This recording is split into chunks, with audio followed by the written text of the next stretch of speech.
السلام علیکم ورحمۃ اللہ وبرکاتہ۔ درود شریف پڑھ لیجئے۔ اللہم صلی علی سیدنا شفیعنا و نبینا و حبیبنا مولانا محمد مبارک وسلم۔ معاشرت میں نکاح کا بیان چل رہا ہے۔ پچھلے اسباق میں ان عورتوں کا بیان ہوا جن سے نکاح کرنا شریعت میں حرام تھا، ان کا بیان مکمل ہو گیا۔ آج ولایت کا بیان اور کفاءت کا بیان۔ ولایت جس کو حاصل ہوتی ہے ان کو ولی کہتے ہیں۔ تو نکاح میں ولایت کا معاملہ یہ ہے کہ ولی کو نکاح کرنے کا بھی اختیار ہوتا ہے۔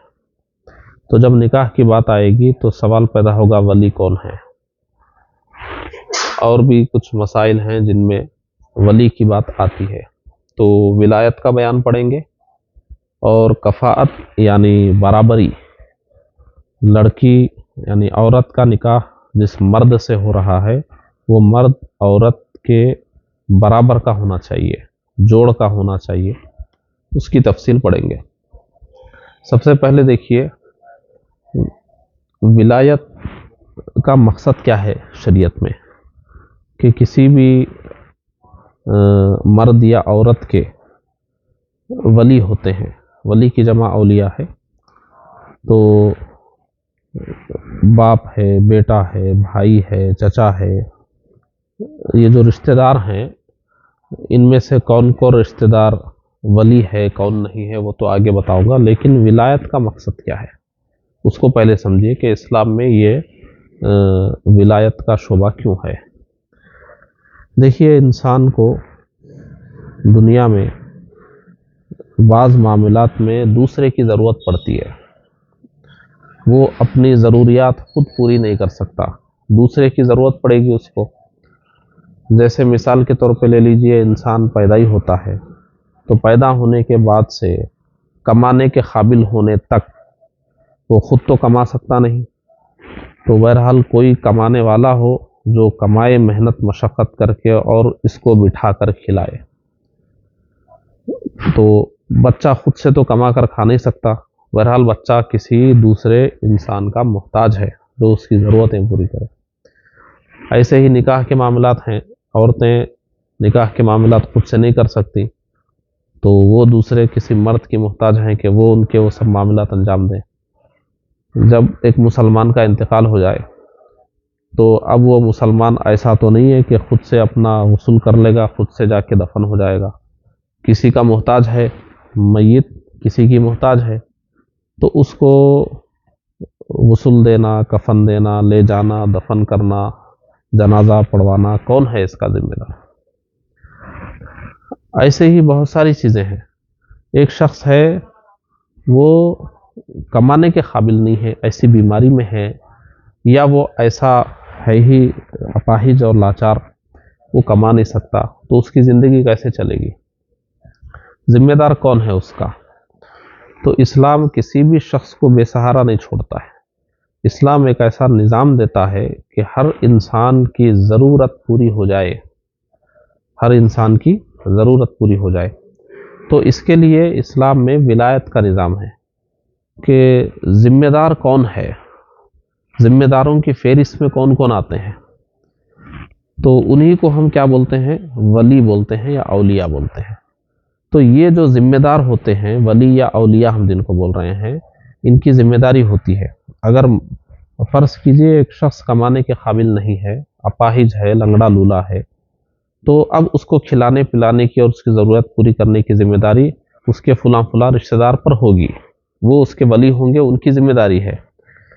تو شریعت اس طریقے سے ذمہ داری عائد کرتی ہے۔ تو اس میں ایک شخص ہی نہیں ہوتا ہے، اگر خاندان میں ایک ہی شخص کو شریعت بتائے وہ شخص نہ ہو یا وہ اس قابل نہ ہو تو اس کے بعد یہ، وہ نہیں تو اس کے بعد یہ، سارے خاندان کا احاطہ کر دیتی ہے شریعت، کہ کیونکہ ہمارا اسلام کیا ہے، اس میں خاندانی نظام ہے، انسان کو خاندان سے جڑ کر خاندان کا بھی نظام ہے، اس میں پڑوس کا بھی نظام ہے، ہمسائیگی کا، اور اس میں دیگر جو معاہدے ہوتے ہیں جو دو لوگ مل کے ایگریمنٹ وغیرہ کرتے ہیں اس کا بھی ہے، تاکہ انسانوں کی زندگی پرسکون انداز میں چلے۔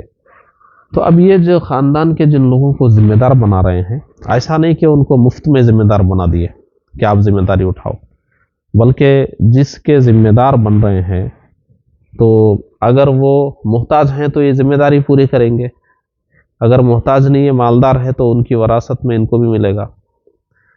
تو محنت مشقت ہے تو فائدہ بھی ہے، ایسا نہیں کہ ایک طرفہ ہے۔ جس کو پالنے کی ذمہ داری دی جا رہی ہے، مان لیجئے کہ وہ محتاج نہیں ہے مالدار ہے، تو جس طرح وہ محتاج ہونے کی صورت میں پالنے کا ذمہ دار تھا، ایسے مالدار ہونے کی صورت میں ان کے ورثے کا بھی حقدار ہوگا۔ تو ورنہ ذمہ داری مفت میں ذمہ داری کیوں ڈالیں گے کسی پر؟ کسی کو ذمہ داری اگر دی جا رہی ہے تو اس کا بدل بھی تو ہوتا ہے کچھ نہ کچھ۔ جیسے بیٹے کو کہا جا رہا ہے کہ باپ کو پالنا آپ کی ذمہ داری ہے، تو یہ ذمہ داری مفت نہیں ہے اس کے اوپر۔ اگر باپ مالدار ہوتا اور مال چھوڑتا تو وہی وارث ہوتا اس کا، وہ مال وہی لیتا۔ اور بھائی کو اگر بول رہے ہیں کہ بھائی آپ بھائی کو پالیے، ان کے اخراجات برداشت کیجیے، تو وہ بھی مفت نہیں ہے۔ اگر بھائی بجائے محتاج ہونے کے مالدار ہوتا تو ان کی وراثت میں اگر بیٹا نہیں ہے اور دیگر باپ نہیں ہے، دادا نہیں ہے، ان کا نمبر آ گیا، تو ذمہ داری جس کے اوپر سب سے فرسٹ ہے وراثت میں بھی وہ پہلے نمبر پہ ہے، اور جس کی جتنے بعد میں ہے وراثت میں بھی وہ اتنا پیچھے ہے۔ تو ذمہ داری جس کی پہلے ہے وراثت میں بھی وہ پہلے ٹھہرا ہوا ہے، اور جن کی ذمہ داری شروع کے لوگ غائب ہونے پہ ہے وراثت میں بھی شروع کے لوگ غائب ہوں گے تو ان کو ملے گا۔ تو یہ ولایت کا جو شعبہ ہے اسلام میں، یہ بہت ضروری ہے، انسانوں کا کام بغیر اس کے نہیں چلے گا۔ تو کوئی نہ کوئی ذمہ دار ہونا چاہیے۔ اب ہم اچھے ہیں، کما رہے ہیں، کھا رہے ہیں، لیکن مان لیجئے ہمارے ساتھ کوئی حادثہ ہو گیا، ہم کمانے کے قابل نہیں رہے، تو کیا کریں گے؟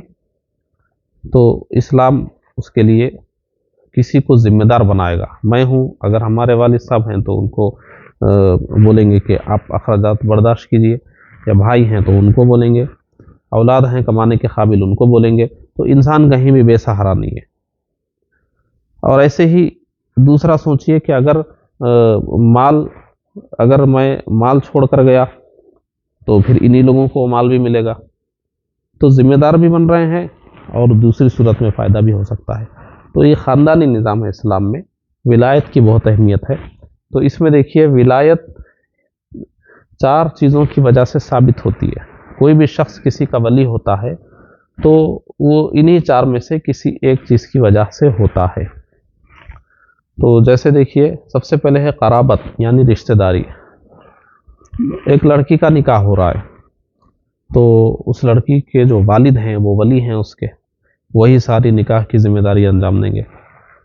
والد نہیں ہیں، بھائی ہیں تو بھائی اس کے ولی ہیں۔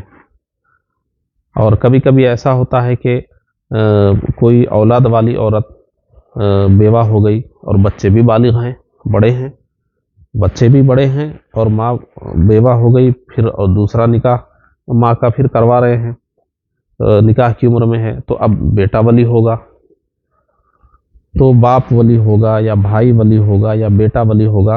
ایک خاتون اپنے معاملات خود سے تو نہیں کرے گی نا، تو کوئی ولی ہی ہوگا جو اس کے کاموں کی ذمہ داری اٹھائے گا۔ تو ایک ہے قرابت، رشتہ داری کی وجہ سے۔ کون کون سے رشتہ دار ولی ہیں ابھی بتاؤں گا۔ اور دوسرا ہے ملک کی وجہ سے، یعنی پہلے غلام اور آقا کا معاملہ چلتا تھا نا، تو جو غلام ہے اس کا ولی کون ہے؟ وہی جس کا وہ غلام ہے، اس کا جو آقا ہے وہی اس کا ولی ہے۔ باندی ہے تو اس کا موالات کس کو کہتے ہیں؟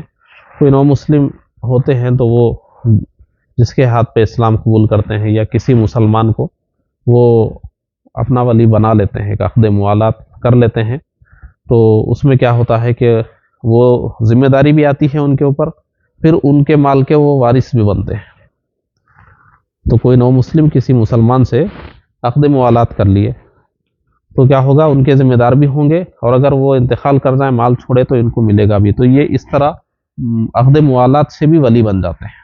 عقد موالات یہ ہوتا تھا پہلے جب اب امامت یعنی جو خلیفۃ المسلمین ہیں، یا جو بادشاہ اسلام ہیں، جو قاضی اسلام ہیں، وہ بھی ولی ہوتے ہیں عام مسلمانوں کے۔ جب دیگر اولیاء کرام جو ان کے خاندان کے ہیں، بزرگ حضرات نہیں ہیں، اور خاندان کے لوگ نہیں ہیں، رشتہ دار نہیں ہے، تو چل چلا کے بہرحال بھائی جس کا کوئی بھی نہیں ہے تو پھر اس کا ذمہ دار کون ہوگا؟ تو وہی بادشاہ اسلام ہوگا۔ اب وہ اسلامی خزانے سے، بیت المال سے اس کے سارے معاملات، وہ دیکھیے اسلام کا نظام کیسا ہے، جس کا کوئی رشتہ دار ولی نہیں ہے اور وہ کسی کا غلام بھی نہیں ہے اور موالات کا بھی معاملہ نہیں ہے، تو آخری درجے میں بادشاہ اسلام تو ہوگا ہی۔ اور جہاں اسلامی حکومت نہ ہو، خلیفۃ المسلمین نہ ہو، امیر المومنین نہ ہو، بادشاہ اسلام نہ ہو، تو امت مسلمہ کی ذمہ داری ہے کہ ایسے لوگوں کے لیے کچھ کرے۔ تو بہرحال کوئی بھی شخص اگر نعمت اسلام سے فیضیاب ہو گیا ہے، وہ مسلمان ہے، تو اسلام میں وہ پھر بے سہارا نہیں ہے، اس کو بھوکا مرنے کی ضرورت نہیں ہے اور اس کو کبھی اکیلا محسوس کرنے کی ضرورت نہیں ہے، کوئی نہ کوئی اس کا ضرور ہے جو شریعت نے مقرر کر کے رکھا ہے۔ اچھا، قرابت، ملک، موالات، امامت، تو نکاح میں ولایت کا بیان اس لیے آ رہا ہے کہ ولی کو اپنے بچوں کا یا جس کا بھی وہ ولی ہے ان کے نکاح کرنے کا اختیار ہوتا ہے، اس لیے نکاح کے بیان میں اس کو خاص طور پہ بیان کر رہے ہیں۔ قرابت، یہ سب تو آسان ہے، بادشاہ اسلام ہے، قاضی شرع ہے، اور یہ موالات بھی میں بتا دیا، نو مسلم جب کسی مسلمان سے عقد موالات کر لیتے ہیں تو وہ ان کے ولی ہو جائیں گے اور وارث بھی بن جائیں گے۔ ملک ہے، یعنی غلام اور آقا اور غلام کا معاملہ۔ قرابت ہی تھوڑا سا لمبا ہے، لمبا کیا، بس وہ رشتہ داروں کو سمجھ لینا ہے کون کون ولی ہے اور ان کی نمبرنگ کیا ہے، ترتیب کیا ہے، پہلے کون پھر کون پھر کون۔ تو اس میں دیکھیے سب سے پہلے جو ہے اولاد آتی ہے، کسی بھی شخص کی جو اولاد ہے وہ اولاد اس کی ولی ہے، بیٹا ہے، بیٹا، پوترا وغیرہ۔ پھر دوسرے نمبر پہ وہ باپ دادا وغیرہ آتے ہیں، باپ دادا وغیرہ وہ ولی ہوں گے۔ تو ادھر بیٹا پوترا ہو گیا، یہ دوسرے نمبر پر یہ ہو گئے باپ دادا وغیرہ۔ بھائی بیٹا بھی ہے باپ بھی ہے تو کون ولی ہے؟ بیٹا ولی ہے، بیٹا نہیں ہوتا تو باپ ولی ہوتے۔ اب جتنے بھی ہیں نوجوان تو ان کے تو اولاد تو ہے نہیں، تو ان کا ولی کون ہے؟ ان کے والد ہیں۔ والد نہیں ہونے کی صورت میں ان کے بڑے بھائی ہوں گے یا بھائی ہوں گے، وہ ہوں گے، دادا ہوں گے تو دادا ہوں گے۔ بہرحال تو سب سے پہلے کون ہوتی ہے ولی؟ اولاد ہوتی ہے، بیٹا پوترا وغیرہ۔ پھر دوسرے نمبر پر باپ دادا وغیرہ، یہ ولی ہوتے ہیں۔ پھر تیسرے نمبر پر کون آتے ہیں؟ اب ترتیب اور سمجھ لیجئے، حقیقی بھائی آتے ہیں، حقیقی بھائی، پھر جو سوتیلا بھائی ہے، حلاتی بھائی ہے، پھر جو حقیقی بھائی کی اولاد ہے، بیٹا ہے، حقیقی بھائی کا بیٹا، اور وہ حلاتی بھائی کا بیٹا، اس کے بعد پھر چچا، حقیقی چچا، پھر وہ حلاتی چچا، پھر حقیقی چچا کا بیٹا، پھر حلاتی چچا کا بیٹا، پھر ابو کے چچا، حقیقی چچا، ابو کے سوتیلے چچا، پھر ابو کے حقیقی چچا کا بیٹا، ابو کے سوتیلے چچا کا بیٹا، پھر دادا کے حقیقی چچا، دادا کے سوتیلے چچا، دادا کے حقیقی چچا کا بیٹا، پھر سوتیلے چچا، یہ حساب سے۔ پھر اس کے بعد آتا ہے ادھر نمبر، اس کے بعد پھر وہ ماں کا نمبر آئے گا، یہ سب نہیں ہوں گے تو ماں ولی ہے۔ ماں کے بعد پھر یہ آپ کے دادی کا نمبر ہے، دادی نہیں ہے پھر نانی، اس کے بعد پھر بیٹی، بیٹی نہیں ہے پوتری، پوتری نہیں ہے نواسی، اور پھر اس کے بعد نمبر آئے گا وہ آپ کے بہن وغیرہ کا آئے گا، حقیقی بہن، سوتیلی بہن، پھر ان کی اولاد، پھر اس کے بعد جا کے پھوپھی کا نمبر آئے گا، پھر ان کے بعد ماموں کا نمبر آئے گا، پھر اس کے بعد خالہ، اور اس طریقے سے پھر ان کی اولاد۔ بہرحال آخر تک کسی نہ کسی کو پکڑ کے لایا جائے گا اور ولی بنایا جائے گا۔ تو اب دیکھیے اتنا لمبا سلسلہ ہے ذمہ داروں کا، تو کوئی مسلمان کے سر پر کوئی نہ کوئی ذمہ دار تو ہوگا ہی، نہیں بے سہارا نہیں ہوگا کوئی مسلمان، اتنوں میں سے کوئی تو ہوگا نا۔ چلو یہ قابل نہیں ہے تو وہ ہوگا، وہ خود محتاج ہے تو وہ ہوگا، کوئی تو نکل آئے گا نا۔ اس میں کیا ہے، نمبرنگ چلتی ہے، یہ نہیں ہے بھائی بیٹا اس قابل نہیں ہے، وہ خود ہی محتاج ہے، لیکن باپ محتاج نہیں ہے بلکہ ان کے پاس سکت ہے تو پھر وہ باپ کی ذمہ داری آئے گی، وہ نہیں ہے تو ان کی ذمہ داری۔ اب یہ پورا خاندان تو محتاج نہیں ہوگا نا، یہاں سے وہاں تک سب فقیر بیکاری تو نہیں ہوں گے، کوئی تو ہوں گے اس میں جو سنبھالنے کے قابل ہوں گے۔ بہرحال یہ تو ہو گئے اخراجات کے معاملے میں۔ اب نکاح کے معاملے میں تو خیر کوئی بات نہیں، تو خرابت یہ رشتہ داریاں ہیں۔ تو آپ دیکھیے اسلام، شاید اسلام کے علاوہ کسی بھی مذہب میں اتنی تفصیل نہیں ہوگی شاید کہ کسی بھی مسلمان کا ذمہ دار کون ہے، ولی کون ہے، اتنی ترتیب سے، اتنی سیٹنگ سے۔ اور یہ ایسا نہیں کہ بس نام لکھے ہوئے ہیں، بیٹا پہلے، پھر باپ، پھر دادا، پھر بھائی، صرف یہ نام لکھے ہوئے نہیں ہے، اس کے پیچھے جو حکمت، جو لاجک ہے اس کی وہ بھی ہے کہ اس کا پہلے کیوں ہے نمبر، اس کا بعد میں کیوں ہے، اور ماں کا اتنا بعد میں کیوں ہے، نانا کا تو جا کے ادھر ہے، یہ سب بہنوں کا بھی ہو جانے کے، دادی نانی سب ختم ہو جانے کے بعد بیچ میں نانا کا آتا ہے۔ تو اس کے پیچھے اس کی حکمتیں بھی ایسی ہی ہے، کسی کو اگر پہلے رکھا گیا ہے تو اس کے پیچھے بھی بہت دلائل اور حکمتیں ہیں، کسی کو بعد میں رکھا گیا ہے تو یہ سب چیزیں مبنی ہیں، منحصر ہے اسلامی یہ معاشرے کے اوپر اور رشتہ داری کی طاقت و قوت کے اوپر کہ کون کتنا قریب کا رشتہ دار ہے، کون کتنا دور کا رشتہ دار ہے۔ مثال کے طور پہ میں آپ کو سمجھا دیتا ہوں۔ شروع میں جتنوں کے میں نام لیا، جیسے بیٹا، باپ، دادا، پوترا، چچا کا بیٹا، یہ رشتہ دار جو پہلے نمبر پہ رکھے گئے ہیں، بعد میں وہ دوسرے آ رہے ہیں، دیکھیے وہ نانا، ماموں، خالہ، وہ جو جتنے آ رہے ہیں نا بعد میں، تو یہ جتنے مرد پہلے رکھے ہوئے ہیں یہ پورے ایسے ہیں کہ جس کے وہ ولی ہیں اس سے ان کا رشتہ ڈائریکٹ ہے، کوئی عورت بیچ میں نہیں ہے، کوئی عورت بیچ میں نہیں ہے۔ جیسے دیکھیے زید ہے، زید کا ولی کون ہے؟ مان لیجئے بیٹا ہے، بیٹا ہے تو اس کا زید سے رشتے میں کوئی عورت ہے بیچ میں؟ عورت ہونے کا مطلب سمجھیے زید کا نانا ہے، نانا کا زید تک رشتہ کیسے ہے؟ بیچ میں یہ زید کی امی ہے نا، اور یہ نانا کی جو بیٹی ہے نا، تو بیچ میں عورت آ گئی نا، بیچ میں عورت کے واسطے سے زید تک رشتہ ہے ان کا، یہ کمزور ہو گئے ذرا۔ اور یہ جتنے میں شروع میں آپ کو نام لیا، بیٹا ہے، باپ ہے، دیکھیے یہ یہاں میں لکھ دیتا ہوں بیٹا، یہ ڈائریکٹ بغیر کسی عورت کے واسطے کے ڈائریکٹ زید کا اس کا رشتہ ہے۔ باپ ہے، دادا ہے، دادا کا ڈائریکٹ نہیں ہے لیکن بیچ میں جو ہے وہ عورت بھی نہیں ہے، مرد ہے، بیچ میں عورت بھی نہیں ہے، مرد ہے، عورت نہیں ہونا چاہیے۔ ادھر دیکھیے بھائی ہے، کوئی عورت ہے بیچ میں؟ نہیں ہے، ڈائریکٹ رشتہ ہے اس کا۔ اور ایسے بھتیجا ہے یہاں پر، اس کا بیٹا، دیکھیے یہ باپ، یہ بھی مرد، عورت تو نہیں آئی نا بیچ میں، مرد ہی ہے۔ تو ایسے جتنے میں بتایا نا، باپ، وہ چچا، بھائی، یہ وہ، ان سب کو شریعت میں پہلے اس لیے رکھا گیا ہے کہ ان کا جو رشتہ ہے وہ بہت مضبوط رشتہ ہے، اور وہ خود بھی مرد ہیں، ایک تو مرد ہیں، مرد کے اوپر ہی ذمہ داری ڈالی جاتی ہے، پھر ان کا رشتہ بھی بہت مضبوط ہے جس کے وہ ولی ہیں اس سے۔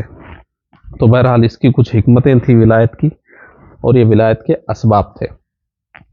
تو خرابت کو ہی ذرا تفصیل سے سمجھ لینا ہے۔ اب اس میں کیا ہے، دیکھیے نکاح میں جیسے کیا ہوتا ہے، اب ایک لڑکی ہے، اس لڑکی کے والد نہیں ہیں، 3 بھائی ہیں، تو اس لڑکی کی نکاح تو نہیں ہوا تو اولاد تو ہے نہیں، اور باپ دادا بھی نہیں ہے، کون ہے؟ 3 بھائی ہیں۔ اب یہ تینوں بھائی کیا ہیں؟ اس کے ولی ہیں، اس کی نکاح کی ذمہ داری ان پر ہے نا۔ تو اب ایک رشتہ آ گیا جو بالکل مناسب ہے، لڑکی کا کفو بھی ہے، جیسا خاندان چاہیے ویسا ہے، کفو ہے، کفو ہے مطلب کیا؟ جوڑ بن گیا، انہوں ویسی ہے انہوں بھی ویسی ہیں، برابری ہو گئی، مناسب رشتہ ہے۔ اب یہ اب جس بھائی کو آگے رکھے ہوئے ہیں وہ اپنی لاپرواہی میں جو ہے، اپنے کام ہے ان کے، ادھر گھر بنا رہے ہیں، ادھر پلاٹاں لینے میں مصروف ہیں، سعودی جانے آنے میں مصروف ہیں، رہندے میاں بعد میں دیکھیں گے، لاپرواہی کر رہے ہیں۔ کیا کر رہے ہیں؟ لاپرواہی کر رہے ہیں۔ اچھا رشتہ آیا ہے، مناسب ہے، سب مطمئن ہے، مگر یہ اپنی لاپرواہی میں کیا کر رہے ہیں؟ اس کو ٹلا دے رہے ہیں۔ دوسرا بھائی آگے بڑھ کے کر سکتا ہے، وہ بھی ولی ہے، اور برابر درجے کا ولی ہے۔ اس ولی کا جو مقام ہے اس ولی کا بھی وہی مقام ہے۔ دونوں بھائی ہیں نا، حقیقی بھائی ہیں، عمر میں ہوں گے چھوٹے بڑے لیکن دونوں حقیقی بھائی ہیں، تو دونوں ایک درجے کے ولی ہیں، تو آپس میں جو ہے وہ ٹکرا رہے ہیں، تو یہ لاپرواہی کر رہے ہیں، تو دوسرے بھائی آگے بڑھ کے نکاح کر دیے، نکاح ہو جائے گا۔ کیوں ہو جائے گا؟ کیونکہ ان کو بھی حق ہے کرانے کا، وہ بھی بھائی ہے، یہ ولی ہیں تو وہ بھی ولی ہیں، اور انہوں نے لاپرواہی کی ہے، اور ثابت ہو گیا کہ جو ہے صرف یہ اپنی مصروفیات کی وجہ سے رشتے کو ٹال دیے، دوسرا بھائی آگے بڑھا اور اس کو کر دیا، تو بالکل شریعت میں اس کی اجازت، کیونکہ وہ ذمہ دار ہے تو یہ بھی ذمہ دار ہے، اور دونوں برابر درجے کے ولی ہیں، اور یہ کوئی اعتراض بھی نہیں کر سکتے، میں نہیں کیا تم کیوں کر دیے، دونوں کو اختیار ہے شریعت میں۔ ایسے ہی باقی میں بھی ہوگا، 2-3 چچا ہیں تو اس میں ایک چچا آگے بڑھ کے کر دیے، بالکل ہو جائے گا۔ تو اس میں جو یہ برابری والی بات نہیں ہے، بلکہ جو قریب کا ولی ہے وہ اگر صحیح ڈھنگ سے کام نہیں کر رہا ہے، بچی کا حق مار رہا ہے، اس کا مستقبل خطرے میں ڈال رہا ہے، تو دور کا ولی بھی ایکشن لے سکتا ہے، دور کا ولی بھی کہ نہیں یہ صحیح کام نہیں کر رہے ہیں، اب ان کو ہٹاؤ، میں کروں گا کیونکہ میں بھی ولی ہوں، اور یہ ایسا جو ہے غلطی کر رہے ہیں اور بچے کے مستقبل کو خطرے میں ڈال رہے ہیں۔ کبھی ایسا ہوتا ہے کہ کوئی آدمی اپنی لاپرواہی کی وجہ سے کہ بھائی چلو بچی ہے رخصت ہو جائے کسی طرح، تو مناسب رشتہ نہیں ہے وہ نکاح کر دے رہے ہیں صرف بوجھ ہٹانے کے لیے، یا مناسب رشتہ ہے لیکن اپنی مصروفیات یا کسی وجہ سے اس کو ٹال دے رہے ہیں، تو ایسا کچھ بھی ہوگا تو اسلام کا نظام دیکھیے، دوسرے بھی ولی ہوں گے تو پھر ان کو بھی شریعت نے کچھ اختیارات دیے ہیں، تو یہ اس کے نکاح میں ولایت کا ہی معاملہ ہے۔ اب نکاح کا بیان جب آپ پڑھیں گے تو اس میں اکثر آپ کو ولی کا لفظ ملے گا کہ ولی گیا عورت کے پاس اور ولی نے ان سے نکاح کی اجازت مانگی، تو عورت نے یہ کہا، تو اب یہ ولی کا لفظ پڑھیں گے آپ تو سمجھیں ولی کیا ہوتا ہے، تو ولی یہی ہوتا ہے، وہ باپ ہے یا بیٹا ہے یا بھائی ہے یا چچا ہے، اس میں البتہ یہ ہے کہ درجہ کبھی کبھی دیکھنا ہوتا ہے، کبھی فرق ہوتا ہے، ولی اقرب یعنی جو قریب کا ولی ہے اس کے لیے بعض احکام ایسے ہیں جو دور کے ولی کے لیے نہیں ہیں، وہ کہیں کہیں فرق آئے گا تو وہ کتابوں میں ہی بتا دیا جاتا ہے کہ ولی اقرب ایسا کر سکتا ہے۔ جیسے ایک مثال، قریب کا ولی لڑکی سے لڑکی کا والد کہہ رہا ہے کہ دیکھو بیٹی میں تمہارا نکاح فلاں فلاں سے کر رہا ہوں، تم کو منظور ہے؟ لڑکی کچھ نہیں بولی، خاموش ہے، یہ بھی رضامندی ہے۔ لیکن دور کا ولی پوچھے گا تو راضی ہوں بولنا پڑے گا، خاموش بیٹھنے سے نہیں ہوگا۔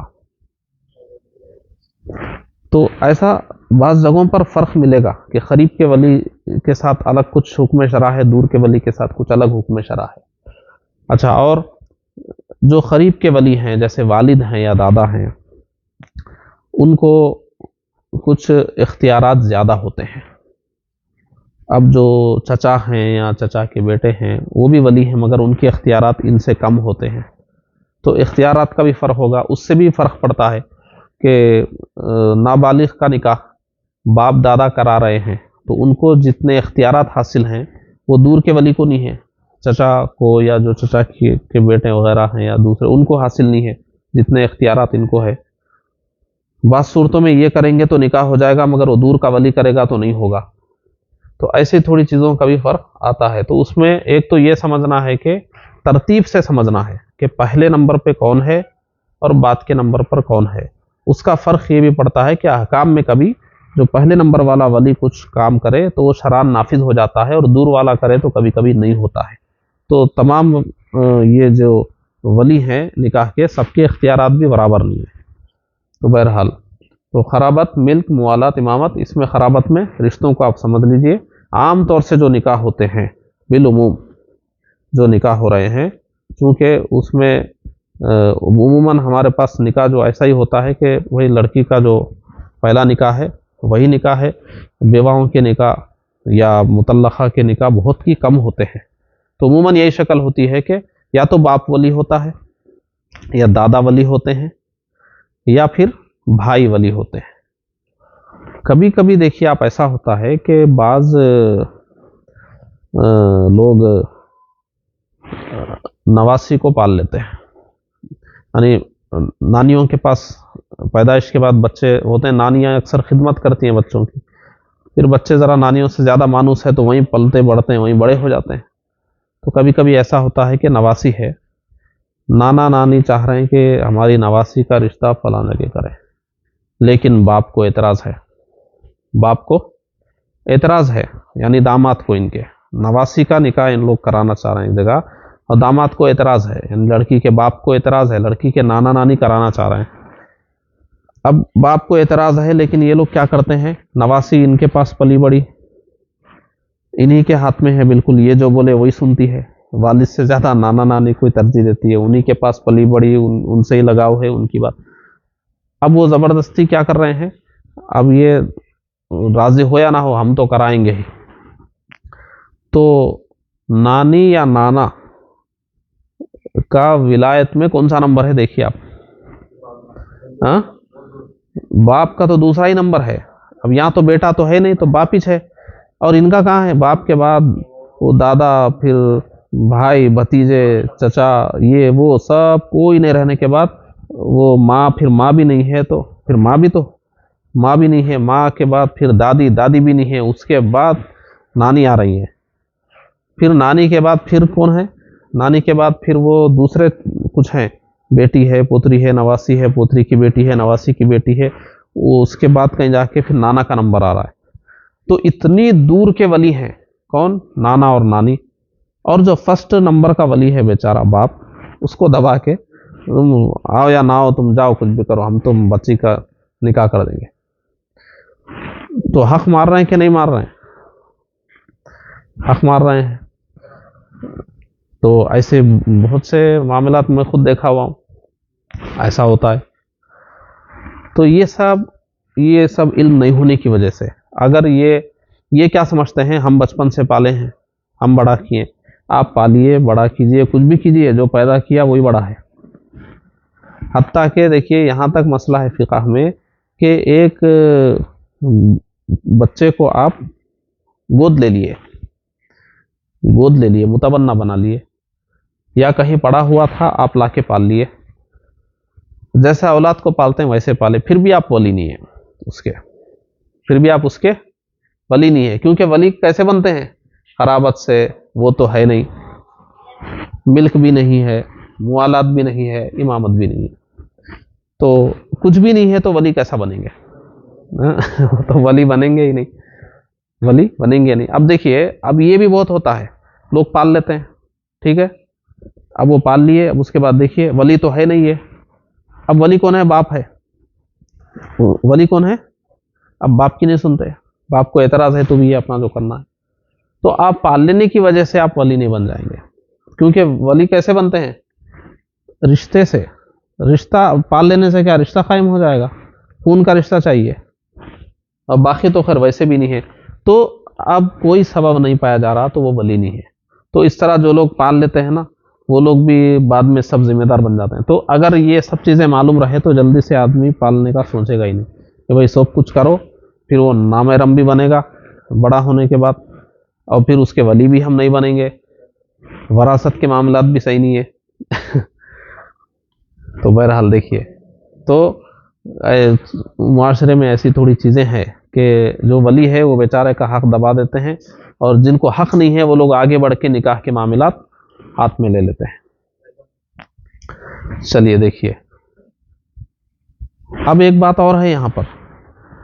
اگر جس کو حق نہیں ہے وہ اگر نکاح کرا رہا ہے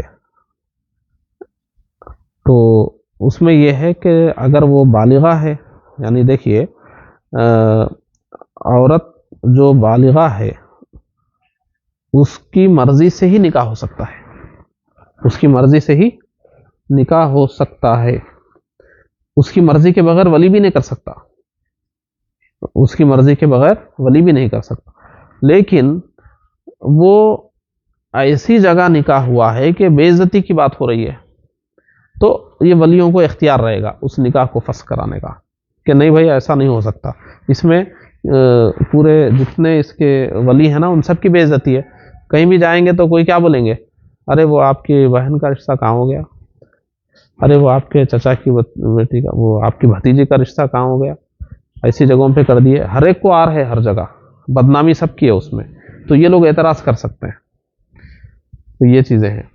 تو بہرحال یہ ولایت اور قرابت کو آپ سمجھ گئے ہوں گے. اب نکاح میں جب کوئی مسئلہ آئے گا، ولی نے ایسا کیا یا ولی قریب نے ایسا کیا، ولی بعید نے ایسا کیا، تو آپ کو مسئلہ وہ سمجھ میں آ جائے گا. کفات دیکھ لیجئے، اس کے بعد درس ختم کر دیں گے. کفات کا معنی ہے برابری. دیکھیے کفات کی حکمت کیا ہے.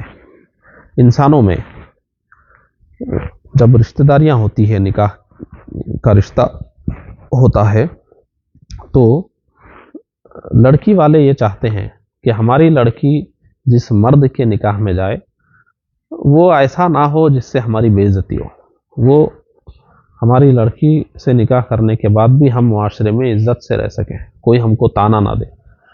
تو اس میں کیا ہے، بعض چیزیں ہیں جس کو لوگ حقیر سمجھتے ہیں، کم درجے کی سمجھتے ہیں. کسی کے اندر وہ چیزیں پائی جا رہی تو اس کو ذرا کم درجے کا آدمی سمجھتے ہیں، کسی کے اندر یہ چیزیں ہیں تو اس کو بڑے درجے کا سمجھتے ہیں. اس سے فرق پڑتا ہے پیشے سے، پیسے سے، اور منصب سے، تقوی پرہیزگاری سے، کسی بھی چیز سے. بہرحال تو جن چیزوں میں انسان اعتبار کرتے تھے عزت یا بے عزتی کا، تو ہماری شریعت نے اس کا اعتبار رکھا ہے کہ بہرحال نکاح کے معاملے میں اس کا اعتبار کیا جائے. ایسے تو یہ ہے کہ جو جتنا پرہیزگار ہے اتنا بڑا اس کا مرتبہ ہے، لیکن نکاح کے معاملے میں شریعت یہ چونکہ خاندانی نظام ہے اور انسانوں کو مل جل کے رہنا ہے، عورت کو پوری زندگی گزارنا ہے، تو بہرحال اسلام انسانوں کی اس نفسیات کا اعتبار کرتا ہے کہ کسی نہ کسی درجے میں اس کو مانا جائے گا کہ لڑکی کا جب نکاح ہو تو اس کے مرتبے کے برابر کے مرد سے ہو.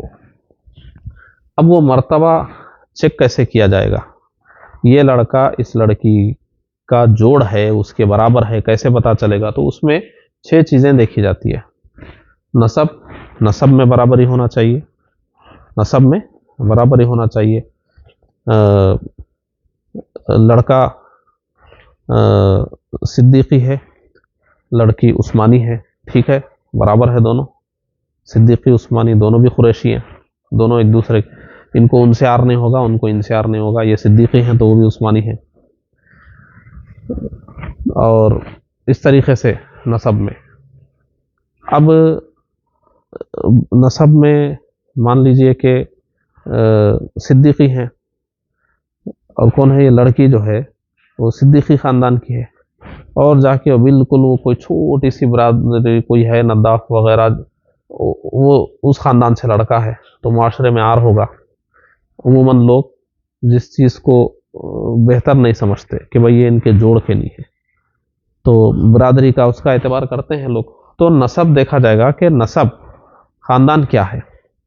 تو لڑکی کا جو خاندان ہے، لڑکے کا خاندان اس کے برابر ہونا چاہیے یا اس سے اوپر ہونا چاہیے، اس سے کم نہیں ہونا چاہیے، ٹھیک ہے. اچھا، حریت، آزادی. اب وہ تو گیا دور غلاموں کا، جب تھا تو اس وقت یہ تھا کہ بھائی کتنی پشت سے آزاد ہیں، 2 پشتوں سے آزاد ہیں کہ 3 پشتوں سے آزاد ہیں. 1 پشت سے. یہ لڑکی تو 5 پشتوں سے آزاد ہے، اور ادھر وہ باپ غلام تھے، آزاد ہوئے بعد میں، تو ادھر تو 1 پشت میں غلامی آ رہی ہے. تو ان کے لیے آر ہو سکتا ہے کہ ہم تو بھائی 5-6 پشتوں سے آزاد خاندان ہے، اور یہ خاندان ابھی غلامی سے باہر آیا ہے، تو یہ ہمارے برابر کا نہیں ہے. ایسا ہو سکتا ہے. حریت، فقہ کی کتابوں میں اس کی تفصیلی مثالیں ہوں گی. حرفہ، پیشہ. پیشوں میں بھی لوگ اس کا اعتبار کرتے ہیں کہ پیشہ کیا ہے، پیشے سے بھی مقام اور مرتبہ طے کیا جاتا ہے. یہ ساری چیزوں میں، ان چیزوں میں دیکھیے کفات میں ایک اصول یاد رکھیے. کفات میں ایک اصول یہ ہے کہ لوگ کس چیز کو حقیر سمجھ رہے ہیں، کمتر سمجھ رہے ہیں، اس کا اعتبار ہوگا، اور جس کو کمتر نہیں سمجھ رہے ہیں اس کا اعتبار نہیں ہوگا. عموماً یہی چیزیں دیکھی جاتی تھی جو کتب فقہ میں بھی لکھی ہوئی. اسلام، ہم کئی پیڑھی سے مسلمان ہیں اور وہ ابھی نو مسلم ہیں، تو برابری نہیں ہوگی. ایسے دینداری ہے, ایک انتہائی جو ہے پابند گھرانہ ہے اور ادھر انتہائی جو ہے گرا ہوا فاسق و فاجر گھرانہ ہے, تو کہاں سے برابری ہوگی؟ ایسے ہی مال کے معاملے میں یہ ہے کہ پیسوں میں برابری ضروری نہیں ہے. یہ کروڑ پتی ہیں تو یہ بھی کروڑ پتی, ایسا نہیں. لڑکا مہر معجل ادا کرنے پر قادر ہے اور کما لیتا ہے, لڑکی کو کھلا پلا لے گا, ضروریات پورے کر لے گا, بس وہ مالدار ہے, اس سے زیادہ مالداری ضرورت نہیں ہے, تو مالداری میں اعتبار نہیں. یہ تو ہو گئی یہ فقہاء کرام جو تحریر فرمائے ہیں, جو قدیم زمانے سے کفات کے اسباب گنائے یہ ہیں. لیکن کچھ رد و بدل بھی ہوا ہے, کیونکہ اس میں اصل اصول کیا ہے کہ لوگ کس چیز کو کمتر سمجھ رہے ہیں, کس چیز کو برتر سمجھ رہے ہیں, اس کے حساب سے یہ چیزیں بدل بھی جاتی ہیں. جیسے دیکھیے اب اس وقت علماء کرام کیا فرماتے ہیں کہ پیشہ, پہلے پیشے کے حساب سے مرتبے متعین ہوتے تھے, اب لوگوں میں ایسا ہو گیا کون سا بھی پیشہ ہو, کمائی کتنی ہے, کچرے کی بھی دکان ہے مگر کروڑوں کا کاروبار ہے تو کوئی بات نہیں, چلے گا, کوئی بات نہیں. وہ ظالموں کے ماتحت کام کر رہے ہیں, ظالموں کے معاون بن رہے ہیں اور ظالموں کے ماتحت کام کر رہے ہیں, لیکن عوام کو اس سے فرق نہیں پڑتا, کوئی بات نہیں, تنخواہ کتنی ہے, کیا بھی کر رہے ہوں گے. تو پہلے جب دینداری غالب تھی مسلمانوں میں تو پیشے میں دیکھا جاتا تھا کہ بھئی یہ کیسا کر رہے ہیں, حرام کا پیشہ ہے کہ حلال کا پیشہ ہے, اور اس میں حلال کا بھی پیشہ ہے تو کچھ غلط طریقے سے ہے کیا. تو جو پیشے جتنا دین کے خلاف ہوتے تھے ان پیشے والوں کو اتنا کمتر سمجھتے تھے, اور جو غلاظتیں وغیرہ صاف کرنے کے جو پیشے ہیں ان کو بھی کمتر سمجھتے تھے. پھر بعد میں فقہاء کرام نے دیکھا کہ لوگوں کو بعض پیشوں سے فرق نہیں پڑ رہا ہے, تو پھر وہ اصول بیان کر دیے کہ بھئی ان پیشوں سے کوئی فرق نہیں پڑ رہا, لہٰذا یہاں کفات کا کوئی معاملہ نہیں ہے. لڑکی کے والد سونا چاندی بیچتے ہیں اور لڑکے کے والد کچرا بیچتے ہیں, کچرا بیچتے ہیں. لڑکا خود کچرا بیچ رہا ہے مان لیجئے, مگر وہ کروڑوں کا کچرا ہے, یہ سونے سے بھی اتنا نہیں کماتے جتنا وہ کچرے سے کما رہا ہے. تو یہ سونے کی دکان والے بھی کیا سوچتے ہیں, کون سی بھی دکان ہو, بزنس ہے نا, کمائی ہے نا, جائیداد ہے نا, ختم. تو ایسا بہت سارے پیشوں میں ہوا کہ لوگ اس کا اعتبار کرنا چھوڑ دیے. تو جہاں اعتبار کرنا چھوڑ دیے, لوگوں کو آر نہیں ہوتا ہے, وہاں فقہاء کرام فرما دیے کہ اس کا اعتبار کفات میں بھی نہیں ہوگا. اور علماء کرام یہ بھی فرماتے ہیں کہ دینداری کے معاملے میں بھی لوگوں میں اب آر نہیں رہ گیا. وہ لوگ یہ دیکھتے ہی نہیں کہ بھئی وہ لڑکا دیندار ہے کیا, ارے دیندار نہیں ہے کیسا نکاح کر دیے. کوئی تانا دیتا ہے, نہ کوئی بے عزتی ہوتی ہے, فاسق و فاجر سے بھی نکاح کر دیا آپ کی کوئی بے عزتی نہیں ہوگی. تو دینداری کا اعتبار کرنا مسلمانوں نے چھوڑ دیا ہے, تو بہت حد تک اس کا بھی اعتبار اب لوگ نہیں کر رہے ہیں. اصول آپ سمجھیے, شریعت کس کا اعتبار کر رہی ہے, جن چیزوں کو لوگ بے عزتی سمجھ رہے ہیں اس کا شریعت اعتبار کرے گی کہ کفات میں اس کو دیکھو. یہ لوگ جس کو بے عزتی سمجھیں گے وہ نمبر پہ لگتے جائے گا, جس کو بے عزتی نہیں سمجھیں گے وہ نمبر سے ہٹتے جائیں گا. تو لوگ اب دینداری کو بھی نہیں دیکھ رہے ہیں. لڑکا انتہائی فاسق و فاجر ہے لیکن بہت بڑا منصب دار ہے, اعلیٰ تعلیم یافتہ ہے, تو ارے وہ کبھی کبھی جو ہے شراب بھی پی لیتا, اب نہیں کوئی بات نہیں, بڑے لوگ ہیں, کبھی کبھی بڑی پارٹیوں میں کرنا پڑتا ہے. تو بولنے کے باوجود ان کو فرق نہیں پڑ رہا ہے, کان جھٹک لے رہے ہیں, نہیں بھائی وہ سب آپ دیکھیں کیا خواہ کا کوئی الزام لگا رہے ہیں, سب معلوم ہے ان کو, مگر آر نہیں سمجھ رہے ہیں. اور بھی بہت ساری چیزیں ہو سکتی ہے. تو دینداری میں اور پیشوں میں بھی بہت کچھ فرق ہو گیا, اور نسب کے معاملے میں بھی دھیرے دھیرے بہت سارے پہلے جس نسب میں جس برادری میں لوگ نکاح کرنے کو آر سمجھتے تھے آج نہیں سمجھ رہے ہیں. کچھ برادریاں ترقی کر کے بہت اوپر اڑ گئی ہیں. اب وہ 50 سال پہلے ان کا جو مقام تھا آج نہیں ہے. آج ان کے اندر مال آ گیا, ان کے اندر تہذیب آ گئی, ان کے بنگلے بن گئے, بڑے بڑے کاریں آ گئی. تو اب وہ 50 سال پہلے وہ لوگ وہ بہت کمتر سمجھتے تھے, آج نہیں سمجھ رہے ہیں, نہیں بھائی یہ لوگ تو بہت مالدار ہو گئے. تو ایسی بعض برادریاں ہیں جن کو لوگ کمتر نہیں سمجھ رہے ہیں. تو جب تک اس برادری کو لوگ کمتر سمجھ رہے تھے کفات میں, اس کا اعتبار تھا کہ بھائی کمتر نہیں ہونا چاہیے، لیکن جب لوگ سمجھنا چھوڑ دیے، ان کا مقام بن گیا تو بن گیا پھر. کیونکہ اصل حکمت کیا ہے کفات میں شریعت کی، کہ جو دو خاندان مل جل کے رہ رہے ہیں ان میں کوئی ایسی بات نہ ہو جس سے جھگڑا پیدا ہو. اب یہ ان کو کمتر سمجھ رہے ہوں گے تو ان کو نفرت کی نظر سے دیکھیں گے، ان کی حرکتوں کو حقارت کی نظر سے دیکھیں گے. اب ایک تو بہت تعلیم یافتہ ہے، تہذیب یافتہ ہے، بالکل بہترین شائستہ خاندان ہے، اور ایک بالکل پھوہڑ، کوئی تمیز نہیں، کوئی سلیقہ نہیں، بات کرو تو جو ہے کانوں میں اذیت سی محسوس ہو رہی ہے. تو اتنا فرق ہوگا تو دونوں میں نبھاؤ ہوگا یا ٹکراؤ ہوگا؟ غصہ آئے گا جب بھی آئیں گے، کیا ہے بھائی لوگ ایسا بیٹھتے کیا، ایسا کھاتے کیا، ایسا بول دیتے کیا، تو جھگڑے ہی ہوتے ہیں. تو جھگڑا نہ ہو، دونوں خاندان مل کے رہیں.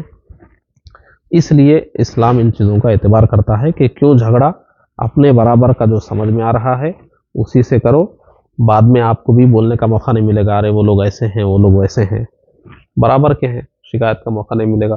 تو ولایت اور کفات کو سمجھ لیجئے. اس کے بارے میں ایک آخری بات سمجھ لیجئے، جب علماء کرام جدید مسائل پر فقہی سیمینار کرتے ہیں تو کفات کے مسئلے پر بھی چند سال پہلے مبارک پور میں سیمینار ہوا تھا. تو اس میں یہ ہوا تھا کہ پہلے تو یہ تھا قدیم فقہا کے زمانے میں یہ تھا کہ لڑکی اگر عاقلہ بالغہ لڑکی اگر غیر کفو میں اپنا نکاح خود کرتی ہے، ولیوں کو چھوڑ دے، خود ہی کر لے، تو اس وقت کیا تھا کہ ولی کو نکاح فسخ کرانے کا اختیار تھا. قاضی کے پاس جائے، مقدمہ دائر کرے اور قاضی وہ نکاح فسخ کرا دیں گے. بعد میں کیا ہوا؟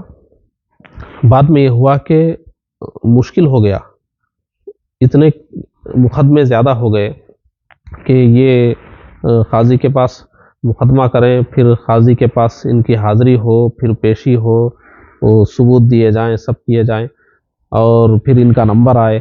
پھر اس کے علاوہ جب مسلمان حکمرانوں میں بھی ذرا انصاف کم ہو گیا، حقدار کو حق نہیں ملنے لگا، تو فقہاء کرام نے محسوس کیا کہ اگر کوئی لڑکی عاقلہ بالغہ غیر کفو میں کرتی ہے تو اس کے ولی کو جو وہ حق ہے، وہ جو جا کر نکاح فسخ کرانے کا، اب وہ بہت مشکل ہو گیا ہے، ولی جا سکتا نہیں، فسخ کرا سکتا نہیں، بہت مشکل بات ہے. تو پھر حکم شرع اس وقت دلائل کی روشنی میں دیا گیا کہ ایسا نکاح ہوگا ہی نہیں، ایسا نکاح ہوگا ہی نہیں، جڑ کو ہی کاٹ دیا گیا. پھر اس کے بعد یہ ہوا کہ پھر اب جدید دور آیا، تو اس کے بعد کیا ہوا کہ پھر نکاح ایسے ہو رہے ہیں. اور اب تو وہ تو تھا کم از کم قاضی کے پاس جائیں گے، جانے کے بعد مقدمہ کریں گے، قاضی فسخ کرائیں گے، وہ سب تو معاملات تھے نا. اب تو ایک معاشرے کا جو دباؤ ہے اور جو قانونی زور ہے، اس کی بنیاد پر وہ جو ولی ہیں لڑکی کے، وہ بے بس ہیں، جن کے نکاح پہ حکومت مہر لگا دے. ولی بھی کچھ نہیں کر سکتا، ولی بھی کچھ نہیں کر سکتا.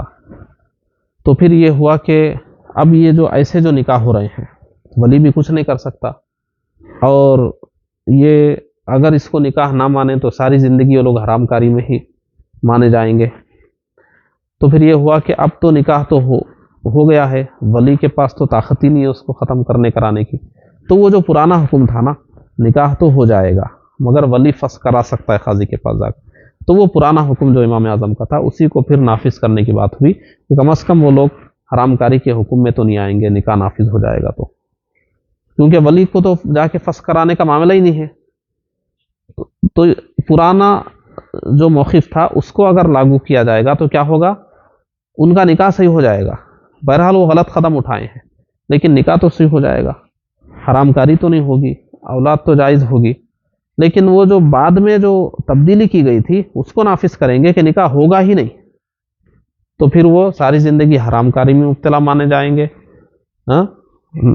تو بہرحال جہاں تک ہو سکے اگر فقہ میں گنجائش بنتی ہے تو اب پرانا حکم تو تھا ہی چونکہ، اور کفات میں زمانے کا اور اس کے حالات کا اعتبار ہے ہی، تو اب جدید رائے مفتیان کرام کی یہ ہوئی کہ ایسے جو نکاح ہیں جو ولی کی اجازت کے بغیر لڑکیاں خود سے غیر کفو میں کر لیتی ہے، اگر سے ان کے اولیاء کو اعتراض ہے، لیکن یہ لوگ فسخ کرانے کی طاقت نہیں رکھتے، اور فسخ تو کرائیں گے نہیں، کرا نہیں سکتے، اور ان کا نکاح بھی نہیں مانا جائے گا، تو ساری زندگی حرام کاری میں مبتلا ماننا پڑے گا، اور فقہ میں گنجائش نکل رہی ہے تو ان کے نکاح کو صحیح مان لیا جائے، تاکہ ان کی جو زندگی ہے وہ حکم شرع کے تحت گزرے۔ تو اس طرح کفات میں زمانے کے لحاظ سے، لوگوں کے عادات و اطوار کے لحاظ سے، ان کے نظریات کے لحاظ سے تبدیلی کفات کے معاملات میں ہوتی ہے۔ علماء کرام، ہر زمانے کے فقہاء کرام بیٹھ کر مجلس کر کے اس کو طے کرتے ہیں۔ ٹھیک ہے، اگلے سبق میں پھر آگے کی باتیں پڑھیں گے۔ السلام علیکم ورحمۃ اللہ وبرکاتہ۔